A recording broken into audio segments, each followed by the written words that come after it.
Join करने का बहुत शुक्रिया। सबसे पहले तो ये बताइए कि कितनी तशवीशनाक सूरत हाल है इस वक्त पाकिस्तान की कोरोना के हवाले से, और हुकूमत इस हवाले से क्या इक़दामात उठा रही है? बहुत शुक्रिया जी। तशवीशनाक तो यकीनन है।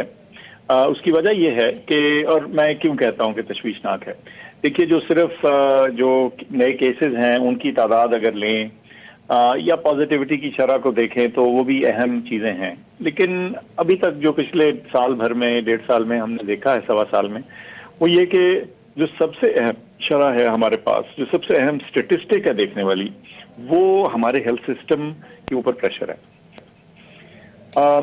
जब पिछले साल गर्मियों में 22 जून वाले हफ्ते में मैक्सिमम प्रेशर था, तो उस वक्त उसके बाद हमने बेड बढ़ाए चारों सूबों में, तमाम फेडरेटिंग यूनिट्स में जी। तो नतीजा उसका ये हुआ कि हमारी जो कैपेसिटी है हेल्थ केयर सिस्टम की, ऑक्सीजन बेड्स की, वेंटिलेटर्स की, वो बढ़ी, लेकिन जाहिर है वो किसी लामहदूद हद तक तो बढ़ नहीं सकती। तो अब हमें फिक्र ये है कि अभी तो हम उससे कैपेसिटी की इजाफे की वजह से कोप कर रहे हैं, लेकिन खुदा न खास्ता ये अगर तादाद और ऊपर जाती है तो फिर सूरत हाल खतरनाक हो सकती है। बिल्कुल ठीक। अच्छा डॉक्टर साहब, वैक्सीन के हवाले से भी बहुत बात की जाती रही। चलें, ऑपोजिशन तो एक पॉलिटिकल एंगल भी इसको दे देती है, लेकिन एक लेमैन के जहन में भी ये सवाल तो उभरता है कि 22 करोड़ की आवाम है और महज 17 लाख लोग अब तक वैक्सीनेट हो चुके हैं। तो इसमें आप क्या समझते हैं? आप लोगों ने अपनी जिम्मेदारी क्या पूरी की है आवाम की तवक्कुआत के मुताबिक? देखिए, इसमें दो चीजें बहुत अहम है समझने की वैक्सीन के हवाले से। जब वो हम समझ लें तो फिर सारी बात आसान हो जाती है। बिल्कुल आपने ठीक कहा है कि अगर हम अपनी टोटल पॉपुलेशन के हिसाब से देखें तो अभी एक लिमिटेड जो तादाद है वो वैक्सीनेट हुआ है। अब 1.8 मिलियन वैक्सीन डोजेज आज तक हो चुकी हैं। अच्छा, इसमें मेन रुकावट जो है वो वैक्सीन की अवेलेबिलिटी थी, और वैक्सीन की अवेलेबिलिटी या फराहमी की कमी की सिर्फ वाज़ेह वजह यह है कि डिमांड बहुत ज्यादा है। दुनिया भर के ममालिक जो हैं वो वैक्सीन ढूंढ रहे हैं, और वैक्सीन बनाने वाले जो हैं उनके पास मुनासिब मिकदार में वैक्सीन है नहीं। दूसरी बात ये हुई कि जो दो बड़े ममालिक जो वैक्सीन बनाते हैं, चाइना और इंडिया, वो खुद बड़े हैं और उनकी अपनी रिक्वायरमेंट्स बड़ी हैं, और खासतौर पर इंडिया में तो बीमारी की शरह बहुत तेज होने की वजह से उन्होंने तमाम तर वैक्सीन जो थी, शुरू में कुछ उन्होंने भेजी कोवैक्स और दूसरे लोगों को, उसके बाद उन्होंने अपने लिए वो रख ली। तो अब अपने लिए जब उन्होंने मुख्तस कर ली तो जाहिर है वो दूसरी जगहों पे नहीं जा सकी। तो हमें जो कोवैक्स के रास्ता मिलनी थी वैक्सीन, 17 मिलियन डोजेज मिलनी थी जून तक, वो कहीं दूर पार तक नजर नहीं आ रही। तो इसलिए हमें फिर अपनी स्ट्रेटेजी तब्दील करके चीन से इजाफी वैक्सीन खरीदनी पड़ी। अच्छा। अभी 3 मिलियन के करीब इस महीने के आखिर तक, अगले 5 दिन तक आ जाएंगी, एडिशनल 3 मिलियन इंशाल्लाह, और फिर मई और जून में इंशाल्लाह जो है हमारे पास इससे भी ज्यादा तादाद में आ जाएंगी। तो ये जो अभी तक थोड़ी स्लोनेस रही है, सुस्ती रही है वैक्सीन की, उसमें वो ये इसमें तेजी आ जाएगी। एक आपको अच्छा साइन बता दूं, गुज़िश्ता 24 घंटों में 93,000 से ज्यादा लोगों को वैक्सीन लगी। ये अब तक हमारी हाईएस्ट फिगर थी। तो मैं समझता हूँ कि ये हम 2 लाख तक फिगर बहुत आराम से ले जा सकते हैं इंशाल्लाह। और आज भी हमने देखा है कि 10 लाख नई डोजेज आई हैं, कल 5 लाख आई थी। सो ऑब्वियसली पॉजिटिव साइंस भी हैं। लेकिन डॉक्टर साहब, ऑक्सीजन प्रोडक्शन के हवाले से भी बात की जा रही है कि पाकिस्तान में जितनी ऑक्सीजन प्रोड्यूस होती है उसका 90% ऑलरेडी हम कंज्यूम कर रहे हैं, और खुदा न खास्ता अब ये 10% का गैप भी अगर फिल इन हो गया तो, और अगर बल्कि हम एक्सीड कर गई हमारी डिमांड, तो फिर हमारे पास क्या ऑप्शंस हैं?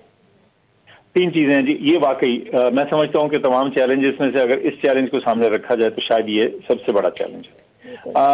उसकी वजह यह है कि जाहिर है ऑक्सीजन के प्लांट जो हैं वो जिसे कहते हैं ना, एकदम से 2 मिनट में, 10 दिन में, 5 दिन में लगाने मुश्किल होते हैं, थोड़ा लंबा प्रोसेस होता है।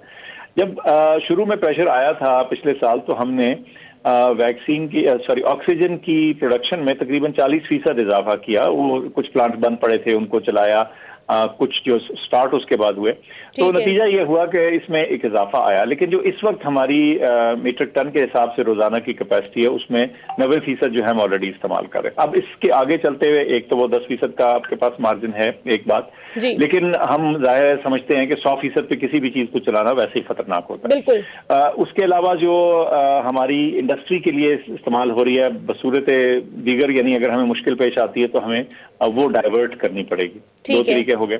तीसरा ये है कि हम अपनी जो वैक्सीन का इस्तेमाल है उसको जरा रैशनलाइज करना चाहते हैं। हम देखना चाहते हैं कि कहीं खुदा ना खास्ता हेल्थ सिस्टम में इसकी कोई ऐसा इस्तेमाल तो नहीं हो रहा जो जिसमें कुछ इसको खुदा ना खास्ता जाया हो रही हो, या उस जिसे कहते हैं स्ट्रिंजेंसी के साथ, एहतियात के साथ ना हो रही है, तो उसके लिए कुछ गाइडलाइंस डेवलप की हैं। अच्छा। उसके अलावा हम कुछ इलेक्टिव प्रोसीजर्स जो हैं उनको या पोस्टपोन कर देंगे या फिलहाल नहीं करेंगे, ताकि सिर्फ जो है इमरजेंसीज के लिए ये रह जाए। और इसके अलावा कुछ एडिशनल प्रोडक्शन की पॉसिबिलिटीज जो हैं वो हम एक्सप्लोर कर रहे हैं जो जल्दी से हो सके। तो ये तमाम चीजें करके, लेकिन सबसे अहम पता क्या है, आप जितनी मर्जी अपनी कैपेसिटी ऑक्सीजन की बढ़ा लें, सबसे अहम बात यह कि जब तक बीमारी का फैलाव ना रुकेगा तो ये फिर प्रेशर बढ़ता रहेगा। बिल्कुल सही, बिल्कुल एब्सोल्युटली करेक्ट। अच्छा डॉक्टर साहब, आपको क्या लगता है कि पाकिस्तान कब तक इस हाल में पहुंचेगा कि हम अपनी वैक्सीन खुद बना सकें? ये कितना टाइम टेकिंग प्रोसेस है और पाकिस्तान कब तक उस स्टेज तक पहुंच सकेगा? क्योंकि अभी तक तो हम दूसरे ममालिक से जो आ रही हैं उन पर डिपेंड कर रहे हैं ना। सही। अच्छा, खुद बनाने की भी डेफिनेशन है ना, मैं आपको एक और इंडस्ट्री से मुकम्मल फर्क, जिसके बारे में मुझे बहुत थोड़ा पता है लेकिन मैं मिसाल देता हूँ। गाड़ियां भी तो पाकिस्तान में बनती हैं, लेकिन उनमें बहुत सारा पोर्शन जो है वो कुछ पुर्जे, अहम पुर्जे बाहर से बनते हैं, कुछ पाकिस्तान में बनते हैं, कुछ पार्शियली बनते हैं, फिर उसको जोड़ के गाड़ी बनाई जाती है। तो पहला अमल तो होता है ना असेंबली, आप बाहर से लाए हुए पुर्जों को जोड़ के गाड़ी बना दें। इसी तरह वैक्सीन में जो सबसे पहला अमल है वो तो हम इंशाल्लाह शुरू करने को है मई के महीने से, वो ये है कि बाहर से कॉन्सेंट्रेट आएगा, उससे हम वैक्सीन की डोजेस फिल करके बना लेंगे। लेकिन ये सबसे कमतर लेवल है ना, ये सबसे इनिशियल लेवल। उसके बाद इसकी एक्चुअल प्रोडक्शन है, यानी वैक्सीन की चाहे कॉन्सेंट्रेट ही हो, उसकी एक्चुअल प्रोडक्शन, मैं समझता हूं कि वो थोड़ा सा लंबा प्रोसेस है और उसमें भी हो सकता है कई महीने और साल 2 तक भी लग सकते हैं। अच्छा।